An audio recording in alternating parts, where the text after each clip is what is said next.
ওই বলছে আমার বিয়ে করবে, আমি ওই বলতেছে যে যদি না ছাড়ি তাইলে ও আমাকে বিয়ে করবে না, আমি ছাড়লে বিয়ে করবে। আমি ছাড়ছি, বেশি দিন হয় না, 3 মাস হয়েছে ছাড়ছি ওর কারণে, বেশি দিন কিন্তু আমি হয় না ছাড়ছি। তোমার কি ছেলে মেয়ে আছে? আমার একটা ছেলে আছে এত বড়। পাবেলে তো আমার সাথে আমার স্বামীর ঘরে থাকা যায় না, কালিংও আমার সাথে কথা বলছে এবং কি আমার জামাইয়ের ঘরতে নিয়ে আসছে নাকি, পাবেল আমাকে বিয়ে করবে সেই আশ্বাস দিয়ে তো নিয়ে আসছে, প্রলোভন দেখাই তো নিয়ে আসছে নাকি। তো আমি পাবেলকে বিয়ে করব, কারণ আমার তো মান সম্মান শেষ, আমার বাপ মা সবারই তো মান সম্মান শেষ নাকি। তো এখন সে আমাকে বিয়ে করবে, আমি তো ওর বাড়িতে চলেই আসছি, আমি আর এখান থেকে যাবো না। 20-এর মধ্যে নাকি ও চাকরির পারমেন্ট পাইবে, ওইটাও আমার বলছে, তখন ওই আমাকে বিয়ে করবে সেটাও বলছে আমার। আমি তো ওর সংসার, আমি তো সংসার ভেঙে আসছি ওর সাথে বিয়ে হওয়ার জন্যই নাকি। আজকে 5 বছর মতো। 5 বছর হবে? হ্যাঁ, এখনো আসছি ওর বাড়িতেও আমার বিয়ে করবে, নয়তো আমি ওর বাড়িতে জীবন দেবো। দুইটার একটা আমার জীবন ওই নষ্ট করে দিছে, ওই 3টা জীবন নষ্ট করছে ওই, কিন্তু প্রলোভন দেওয়াতে আমি আসছি। এবং কি আমি ওর বাড়িতে এখন আসি, ওকে আমি বললে আসছি যে আমি তোর বাড়িতে আসতেছি, ওই বলতেছে তোর সাহস থাকলে আয়। ওই আমার বলে আমার সাহস থাকলে আমি আসতাম। এখানে এসে আমি কথা বলছি, পাবেল আমার বলতেছে মান সম্মান নষ্ট করেছে, তুই বাড়িতে যা, আমি তোর বাড়িতে যাবো। তারপর পাবেলের মা পাবেলের এদিক দিয়ে পাঠাই দিছি, টাকা পয়সা সবকিছু ওর আমি দিছি। আমার জামাই টাকা আমি ওরে দিছি, এই যে হবে তো 4-5 লাখ টাকার মতো হবে, আমি ওরে দিছি। ওই আমার সাথে ঘুরতে যাইতো, খাইতো, কিন্তু ওই এত চালাক, ওই টাকা কখনো বিকাশে নেয় নাই, ওই হাতে নিত, ওই এত চালাক জানেন আপনি। আমি ওরা চিনতে পারি নাই, কিন্তু লাস্ট পর্যায়ে এসে এখন আমি ওটা চিনছি। চাকরি হয়, এরপর ওর সাথে আমার কন্টিনিউ কথা হয়, এই যে ওই রিলেশনের সম্পর্কে যায়, ওই কিন্তু নিজে যায়, আমি কিন্তু ওরা জোর করে কখনো যাইনি, ওই নিজেই বলছে।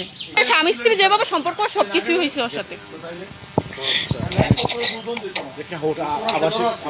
হ্যাঁ, এবং কি আমার ঘরেও যাইতো, আমি ওই যখন ছুটিতে বাড়িতে আসতো তখন বলতো আমার আম্মা আমার আফুর বাড়িতে পাঠাই দিতে, আমি পাঠাই দিলে ওই যাইতো, ওই নিজেই গেছে। এবং কি ও এত খারাপ, ও আমার চান্দিনা ডাইকা নিয়ে গিয়ে আমার ফোনে যা যা ছিল সব ডিলিট করে দিছে। পরে এগুলো আমি আবার অনেক কষ্ট করে রিকভারি করে আনা হয়েছে। ও চান্দিনা নিয়ে গেছে আমার খবর দিয়ে, নিয়ে গিয়ে এগুলো ডিলিট করে দিছে আমার ফোন থেকে। ওর অনেক ছবি ভিডিও অনেক কিছুই ছিল, ওই ভাইসা যাবে দেখে ওই আমার খবর দিয়ে নিয়ে চান্দিনা এগুলো ডিলিট করে দিছে। ওর বাড়িতে আমি তো পাবেলের বড় অধিকার নেওয়ার জন্যই আমি আসছি, আমি যাবো না। ওকে আনতে বলেন, পাবেলকে বাড়ি করে আনতে বলেন। পাবেল তো এখানেই ছিল, আমরা দেখে গেল কেন, আমরা দেখে চলে গেল কেন, চুরের মধ্যে চলে গেল কেন আমরা দেখে। ও আসতো, ও যদি অপরাধী না হতো এখানেই দাঁড়াইতো, ও যদি অপরাধী না হতো পালাইলো কেন না। ওনারা পাঠাই দিছে ওরে, ওনারা পাঠাই দিছে ঠেলা, ওই আর বোনে আর ওর মায়।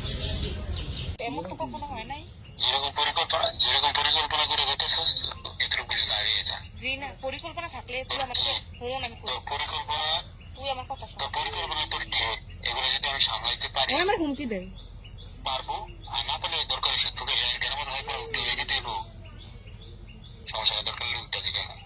ফোন আমি কই সারা অনেক আমার কথা শোন, তোর ঠিক আমি তোর কই দিলাম, তোদের পরিকল্পনা যদি আমি দেখতে পারি তাহলে টিকবো, না পারলে চলে যাবো। আমি তোর কই দিলাম, আমি তোর কইতাছি এগুলো স্ক্রিনশট আমি রেখে রাখছি।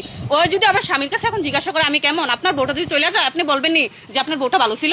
কখনো বলবেন? কখনোই বলবেন না। তাহলে সে কিভাবে কথা বলো, কিভাবে আমার ছবিগুলো ওর সাথে ছবিগুলো ওকে দিল?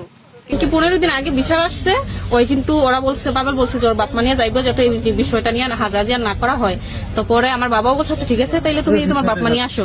তো পরে ওই বলছে ওই আর এখন পর্যন্ত ওর বাবা নিয়ে যায় নাই, বাবা বা বাপ মা গার্জিয়ান নিয়ে এখনো যায় নাই। বাড়িতে যাইতো রমজান মাসে রাত্রে 10টার দিকে যাইতো, এবং কি রাত্রে 2টা-3টার দিকে বাড়িতে আসতো, ওই আমার বাড়ি থেকে আসতো, ওই কিন্তু আমার বাড়িতে যাইতো। হ্যাঁ, ওইখানে যাইতো, আমার বাসায় যাইতো, বাসায় একটা বাসায় যদি একটা মেয়ের কাছে যায়, এই ছবিগুলো দেখাইছে আমার ঘরে কিন্তু, ঠিক আছে। সে আমার বাসায় যাইতো, বাসায় গিয়ে আমার সাথে রিলেশন করার পর তারপর বাড়িতে আসতো, এবার 2-4-5 দিন পর যাইতো। ছিলাম চেয়ারম্যানের কাছে, জানেন চেয়ারম্যান এটা সমাধান এর আগে কিন্তু হয়ে গেছে।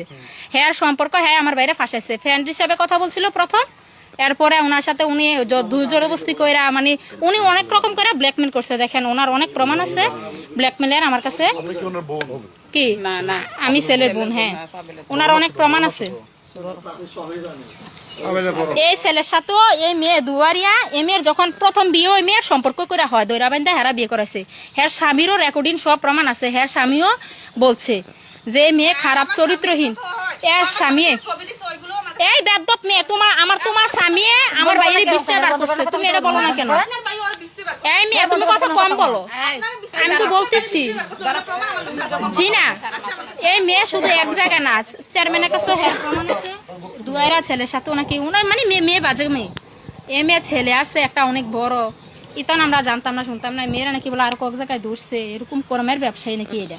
তখন চেয়ারম্যানে বলছে দেখো মেয়ে এরকমই, আচ্ছা ঠিক আছে আমরা এটা দেখতেছি বা কে শেষ হয়, আমরা তো আর জানি না এইসব, এখন না শুনলাম বা জানলাম, বা ছেলের কাছে ছেলেও তো এরকম কিছু বলে নাই, বলছে ফ্রেন্ড হিসেবে। আমি তো একটা সংসার ভাঙ্গা আসছি ওর কাছে, ওই তো আমার বাঙ্গাই আনছে, আমি তো নিজের ইচ্ছা আসিনি, আমি কি নিজের ইচ্ছা আসছি? আমি নিজের ইচ্ছা, আমার স্বামীর ডিভোর্স দিচ্ছে আজকে 3 মাস হয়েছে, ওই কিন্তু আমার আনছে, অবশ্যই ওই ডিভোর্স দিলে আমাকে বিয়ে করবে, স্বামীর ঘরে থেকে, তার ওর সাথে কথা বলাটা পসিবল না, ওই আমাকে বিয়ে করতেও পারবে না।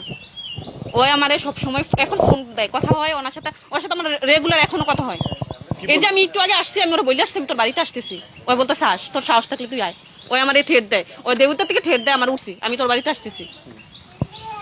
আমি আসার সময় ওরা মেসেজ করে আসছি আমি তোর বাড়িতে আসতেছি, আসে আমি আরো এখানে লাগতেছি। ওই আমার বলতেছে আমার মান সম্মান নষ্ট করিস না, তুই চলে যা, আমি তোর বাড়িতে যাবো।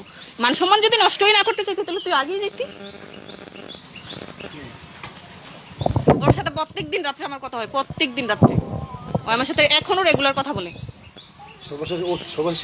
ও সর্বশেষ এটাই বলে যে আমি যেহেতু কিছু না করি ওর চাকরিতে সমস্যা হবে, যদি তোর চাকরিতে সমস্যা হয় জানোস তাহলে তুই আমার সাথে এটা মিলমিশে যা। আমি ওরা হাতে পায়ে এবার ধরছি, তুই যখন আমি মিলমিশ চাই, ওই যখন আমার স্বামীর ঘরটা আমার নিয়ে আসছি বিয়ে করবো, প্রলোভন দেখাই তো নিয়ে আসছে, তো এখন ওই আমাকে বিয়ে করবে। হ্যাঁ, বিয়ে না করলে যা করার তা করবো। আমি ওর বাড়িতে ফাঁসি দিয়ে মনে না, চাকরি খাবো কেন, আমি এখানে ফাঁসি দিয়ে মারা যাবো যদি আমার বিয়ে না করে।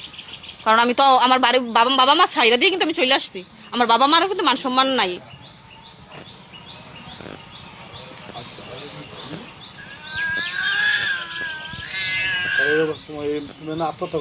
হ্যাঁ, আমি আগেই খাইতাম। ওই কোন জায়গায় থাকে ওইগুলোও কিন্তু আমি জানি, ওই কোন পোস্টে থাকে আমি জানি। ও চট্টগ্রামে থাকে, ও আমার বলছে, ও না বললে আমি জানবো কিভাবে। হ্যাঁ, চট্টগ্রামে গিয়ে আসছি। আমি তোমার গুলোর 5 জন থাকবো, আমার গুলোর 5 জন থাকবো, থাকি আমি একটা পয়সা দিয়ে দেবো।